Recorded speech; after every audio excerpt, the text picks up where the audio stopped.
দর্শক, আমরা পাহাড়ে জ্বালানি পরিস্থিতির খবর জানবো। রাঙামাটি থেকে আমাদের সাথে যোগ দিচ্ছেন সহকর্মী শামসুল আলম। শামসুল, পাহাড়ে জ্বালানি সংকট পরিস্থিতি সম্পর্কে জানতে চাই, কতটা তীব্র সেখানে সংকট, পাম্পগুলোর চিত্র কেমন দেখছেন? বাংলাদেশের অন্যান্য এলাকার মতো পার্বত্য জেলা রাঙ্গামাটিতেও এখানে জ্বালানি সংকট দেখা দিয়েছে।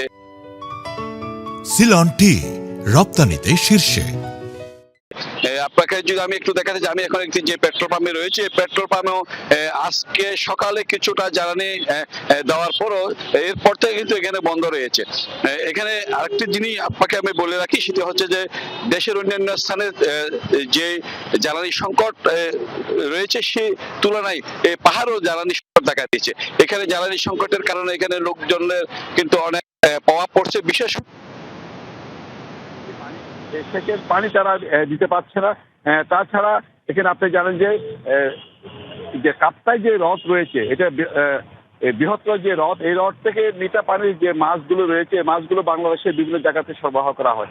এই মাছগুলো ধরার জন্য যে ট্রলারগুলো এখানে ব্যবহার করা হয়, এই ট্রলারের মাধ্যমে বিভিন্ন জায়গাতে তারা এই জেলেরা যায়, এই জেলেরা এই মাছ আহরণ করে থাকে এই ট্রলারের মাধ্যমে। এই জ্বালানি সংকটের কারণে এখন পর্যন্ত বিভিন্ন উপজেলাগুলোতে এবং লেক এলাকায় জেলেরা আগের মতো সঠিকভাবে তারা যাতায়াত করতে পারছে না, যার পরিপ্রেক্ষিতে মাছের আহরণটা কিছুটা আগের চেয়ে একটু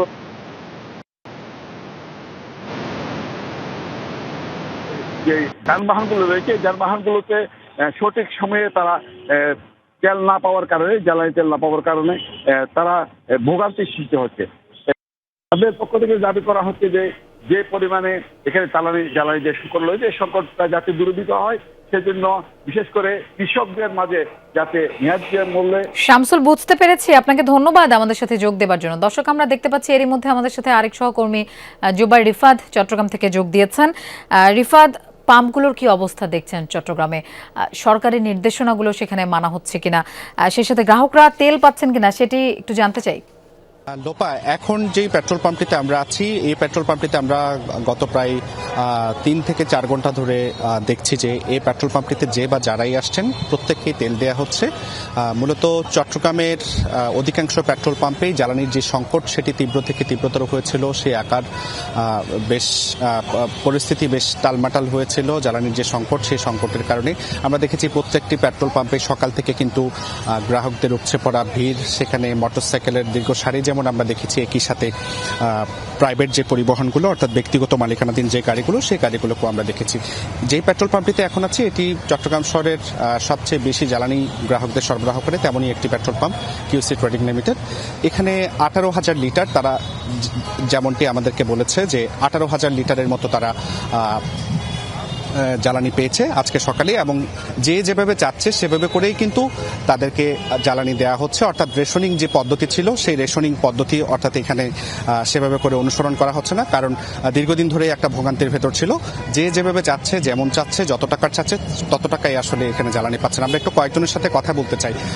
এখানে তো আসলে আপনারা যত টাকার করে চাচ্ছেন তত টাকার করেই দেওয়া হচ্ছে? হ্যাঁ, অবশ্যই দেওয়া হচ্ছে। ওনারা একটা ভালো কাজ করতেছে, মানে যার চাহিদা অনুসারে আমরা পাচ্ছি। এখানে পুরো টাঙ্গিটা পুরো ফুল করে দিচ্ছে। কতক্ষণ ধরে লাইনে দাঁড়িয়েছিলেন? আমি 4:20 লাইনে দাঁড়িয়েছি, এখনো পাম্পে তেল পাইনি।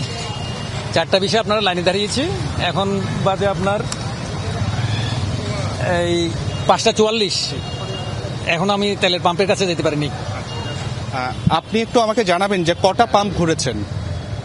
একটু কয়েকজনের সাথে কথা বলতে চাই, যারা তেল পাচ্ছেন তাদের সাথে একটু কথা বলতে চাই আমি।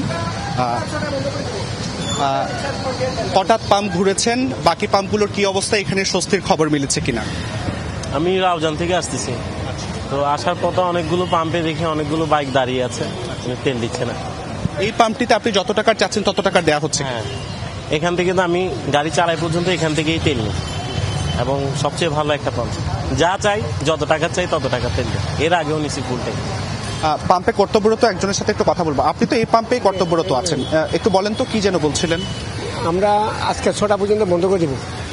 6টা পর্যন্ত আমাদের তেল ষাট পর্যায়ে আমরা ব্যানার দিচ্ছি, সামনে ব্যানার রাখাই দিচ্ছি, আমরা ওখানে বলে আসছি আমরা 6টার ভিতরে আমরা বন্ধ করে দেবো। আমরা ষাট পর্যায়ে এখন 6টা পর্যন্ত আমরা তেল দিতে পারবো। আমরা আজকে আমাদের 2 গাড়ি তেল দিচ্ছি, আমাদের লাগবে 3 গাড়ি, 3 নং 27,000, দিচ্ছে 18,000। তো আমরা সকাল 11টা থেকে চলেছে, এখন আমার শেষ পর্যন্ত আমরা আছি, এ পর্যন্ত আমরা শেষ। যে শুনছিলেন পাম্প কর্তৃপক্ষ আমাদেরকে যেমনটি বলছিলেন যে তারা মূলত আজকে 18,000 লিটার জ্বালানি পেয়েছে, সেই 18,000 লিটারই আসলে তারা গ্রাহকদের কাছে সরবরাহ করছে এবং যে যেভাবে করে চাচ্ছে সেভাবে করেই কিন্তু জ্বালানি দেওয়া হচ্ছে। এটি একটি অন্যতম স্বস্তির খবর। জ্বালানির যে সংকট পুরো চট্টগ্রাম জুড়ে প্রকট আকার ধারণ করেছে ঠিক সেই মুহূর্তটিতে। আপনাকে একটু জানিয়ে রাখি যে তদারকি করার জন্য প্রত্যেকটি পেট্রোল পাম্পে যে ট্যাগ অফিসার নিয়োগ দেওয়ার কথা ছিল, সেই ট্যাগ অফিসারের কোনো উপস্থিতি আমরা দেখতে পাইনি। আর ট্যাগ অফিসার মূলত যে কাজটি করবেন সেরকম কোনো পরিস্থিতিও এখানটায় আমরা দেখিনি। তো সব মিলিয়ে বলা চলে যে চট্টগ্রামের যেই পেট্রোল পাম্পগুলোতে যে জ্বালানি পরিস্থিতি, গ্রাহকরা কিন্তু ঠিকঠাক মতো এই পেট্রোল পাম্প থেকে তেল পাচ্ছেন। এই ছিল আমার কাছে চট্টগ্রাম থেকে জ্বালানি পরিস্থিতির সর্বশেষ খবরাখবর। রিফাত, আপনাকে ধন্যবাদ আমাদের সাথে যোগ দেবার জন্য।